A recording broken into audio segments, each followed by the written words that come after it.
Apa nak jadilah dunia sekarang ni? Perang sana, perang sini.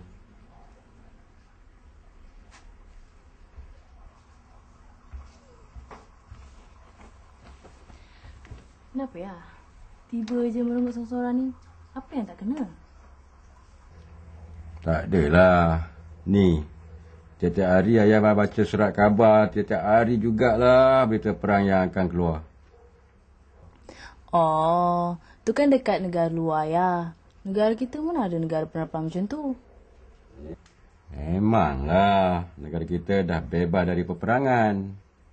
Tapi sebagai manusia, ayah rasa kesian tengok nasib mangsa yang tak berdosa ni.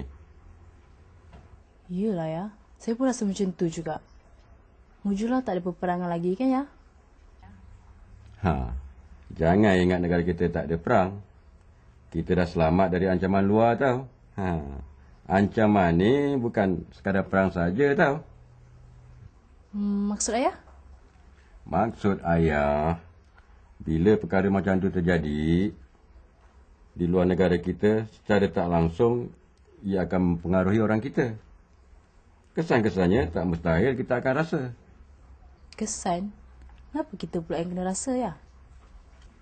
Sebab kalau kita tak mahu ambil tahu tentang perkara yang melibatkan ancaman luar ni, kita mungkin tak sedar sebenarnya sesetengah hal disebabkan ancaman luar tu. Kita sendiri mesti bijak menilai yang mana baik dan buruk. Jangan mudah terpengaruh dengan dunia luar. Apa lagi yang dikatakan sebagai ancaman ayah? Boleh ayah ceritakan lebih lanjut lagi? Boleh. Ni tengok ni. Bunuh sana, bunuh sini. Macam-macam. Ni, tengok.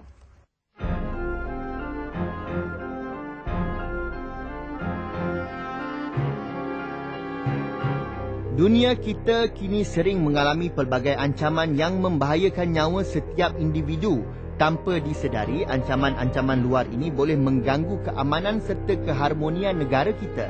Salah satu daripadanya ialah penularan wabak selsema burung. Penyakit yang paling ditakuti ini akhirnya telah menjangkiti segelintir penduduk Malaysia. Baru-baru ini, selsema burung telah merebak ke negara kita.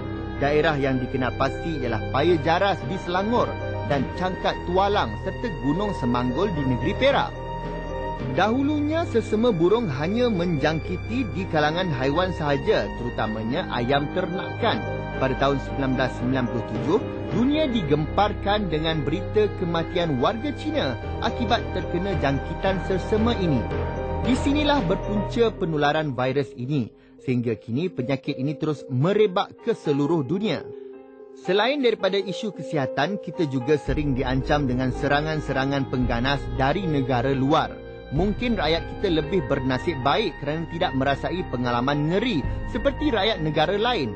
Namun sedikit sebanyak visual serangan memberi impak negatif kepada segelintir penduduk Malaysia, terutama golongan muda yang terikut-ikut dengan budaya buruk tersebut.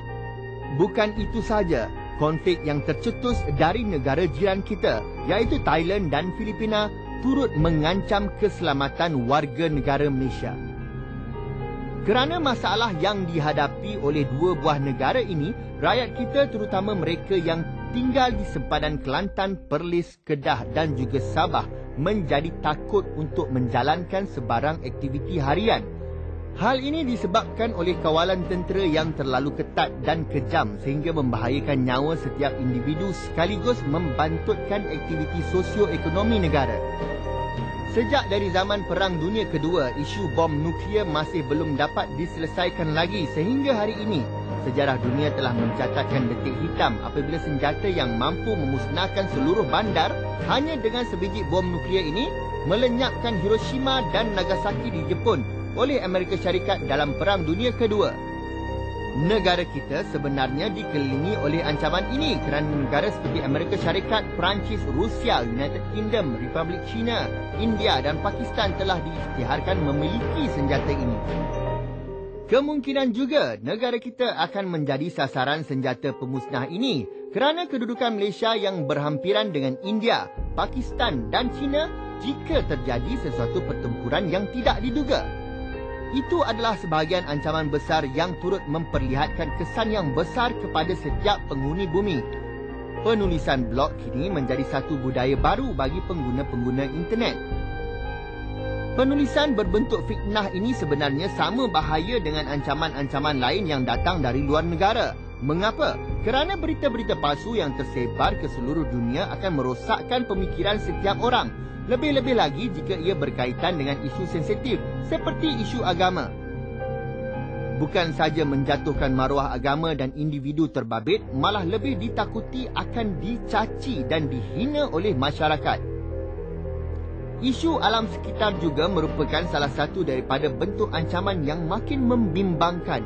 Kawasan pelupusan baru nampaknya masih tidak mampu menampung timbunan sampah sarap.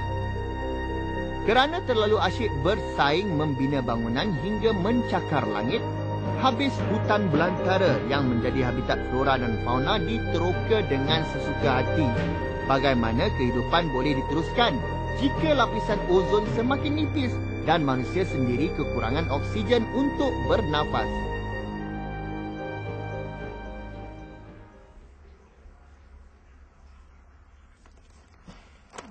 Baru saya faham kenapa kita diwajibkan untuk menjaga alam sekitar.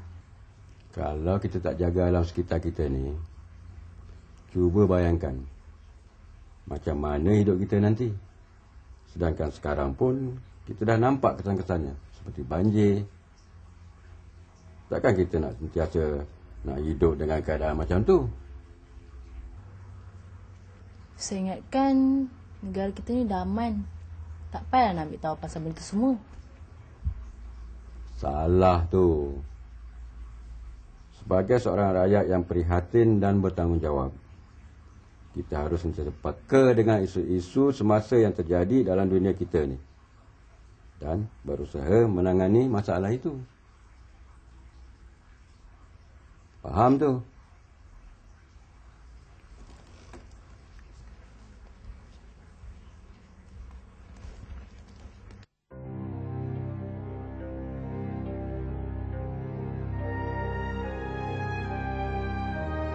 Pelbagai langkah keselamatan boleh diambil untuk mengelakkan terjadinya ancaman yang tidak diingini. Lebih-lebih lagi ancaman yang mampu meragut nyawa seseorang.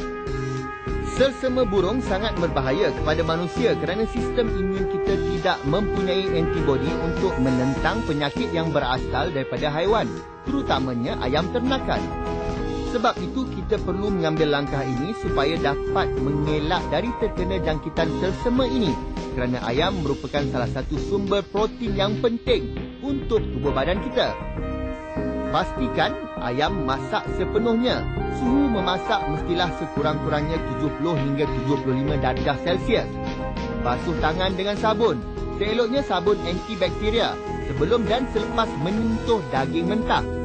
Basuh dengan bersih semua permukaan dan peralatan dapur yang terkena daging mentah. Masak telur sampai masak sepenuhnya. Elakkan makan telur separuh masak. Namun sehingga kini kita masih belum ada penawar yang dapat mengubati penyakit ini. Apa yang boleh dilakukan ialah menghapuskan semua ternakan yang ada, biarpun hanya seekor dua saja yang terkena jangkitan. Adakah ini merupakan langkah yang terbaik? Menghapuskan ternakan ayam ini telah menjejaskan pula ekonomi negara. Para penternak juga kerugian kerana ternakannya terpaksa dibunuh.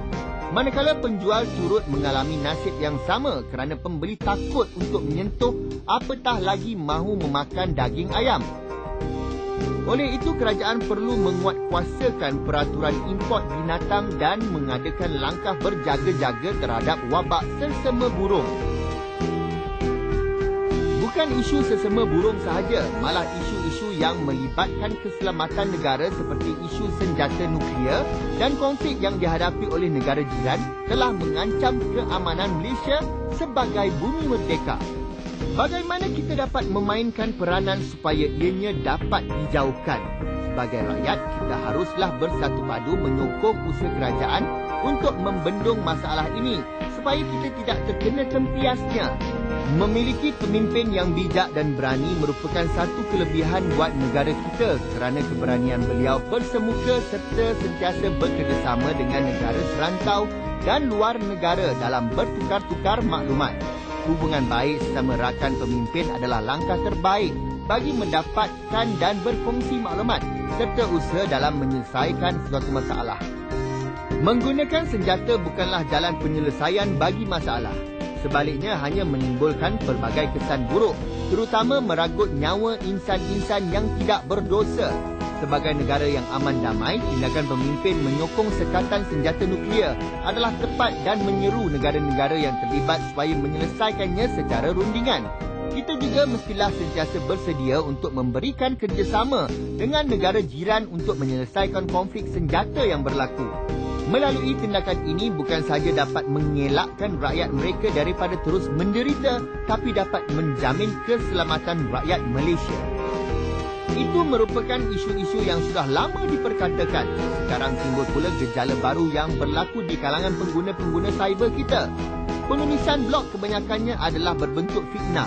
Penyebarannya amat luas sehingga ke serata dunia. Kenapa ia dikatakan bahaya? Kerana penulisannya akan menyebabkan seseorang individu maupun negara terbabit, dicerca dan hanya menjatuhkan maruah mereka yang terlibat. Apa yang lebih ditakuti akibat penulisan tersebut akan timbul fahaman lain dan menyebabkan wujudnya puak-puak yang berani menentang undang-undang. Jadi adalah wajar jika kerajaan menguatkuasakan undang-undang tentang hal ini bagi menjamin kesejahteraan bersama. Adalah diakui masalah pencemaran alam sekitar memang amat sukar diselesaikan. Sudah banyak usaha dan wang ringgit dikeluarkan semata-mata untuk menyelesaikan isu ini. Tapi nampaknya keadaan masih tidak berubah. Mungkin kerajaan perlu menguatkuasakan undang-undang alam sekitar, terutama berkaitan pembuangan sampah dan sisa toksik, agar masyarakat sedar dunia kita semakin tidak selamat jika ianya masih berterusan.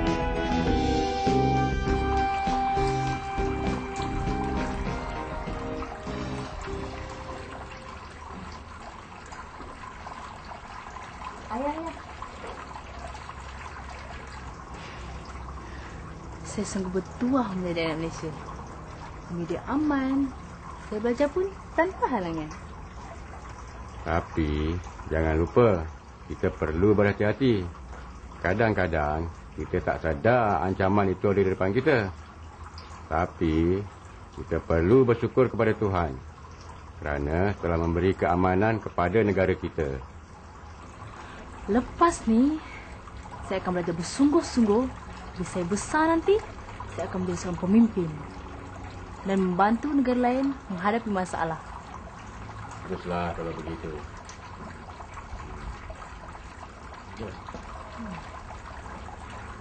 Good and alright.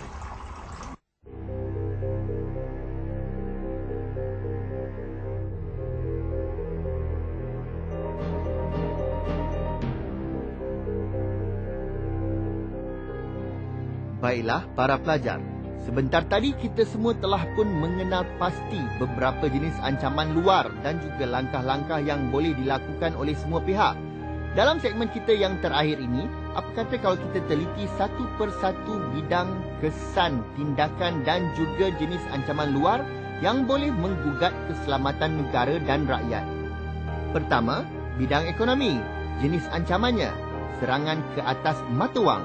Kesannya, nilai ringgit akan jatuh dan ekonomi terjejas. Tindakannya, melaksanakan tambatan nilai ringgit dan perancangan ekonomi yang berhati-hati. Kedua, bidang politik. Jenis ancamannya kekacauan di negara jiran. Kesan kemasukan pelarian ke Malaysia. Tindakannya, rundingan dan peningkatan kawalan sempadan. Ketiga, bidang sosial. Jenis ancaman, pengaruh budaya barat yang negatif. Kesannya, kejatuhan moral generasi muda. Tindakan, penerapan nilai-nilai moral dan agama. Keempat, bidang alam sekitar. Jenis ancaman, peningkatan suhu dunia akibat aktiviti dunia di barat dan penipisan lapisan ozon. Kesannya, dunia semakin panas dan terdedah kepada cahaya ultra ungu. Tindakannya, mengurangkan penggunaan aerosol dan bahan kimia pertanian. Kelima, bidang kesihatan, jenis ancaman, penyakit-penyakit kritikal seperti sesama burung, AIDS dan JE. Kesannya mengancam nyawa manusia dan menjejaskan ekonomi. Tindakannya, pembasmian melalui pemberian vaksin dan pemeliharaan serta kempen pencegahan. Keenam, bidang globalisasi, jenis ancaman kemasukan unsur negatif seperti bahan porno dan pelbagai jenayah cyber. Kesannya, mendedahkan golongan remaja kepada unsur lucah dan jenayah cyber. Tindakannya, pendidikan agama, sivik dan moral serta penguatkuasaan undang-undang. Di Malaysia, terdapat banyak persatuan atau pasukan pengaman yang ditubuhkan khas oleh badan kerajaan maupun badan bukan kerajaan bagi membantu golongan yang memerlukan dari semua aspek. Persatuan seperti Mercy, Persatuan Bulan Sabit Merah, Putera UMNO, Puteri UMNO, JPA dan banyak lagi telah pergi ke seluruh pelosok dunia semata-mata untuk membantu mereka yang kurang bernasib baik, terutama dalam bidang kesihatan dan juga bencana alam. Dengan wujudnya pasukan-pasukan ini, banyak sumbangan yang telah diterima di peringkat serantau dan antarabangsa untuk menangani isu luaran seperti ini. Ingat tu, tak kira di rumah atau di sekolah, tanggungjawab kita tetap sama. Biasanya cuma kita sedar atau tak sedar. Baiklah ya, lepas ni saya akan berusaha lebih lagi. Baguslah kalau macam tu. Mudah-mudahan dunia kita akan kembali bersatu dan aman. Okey, dah nak maghrib dah ni. Jom kita masuk.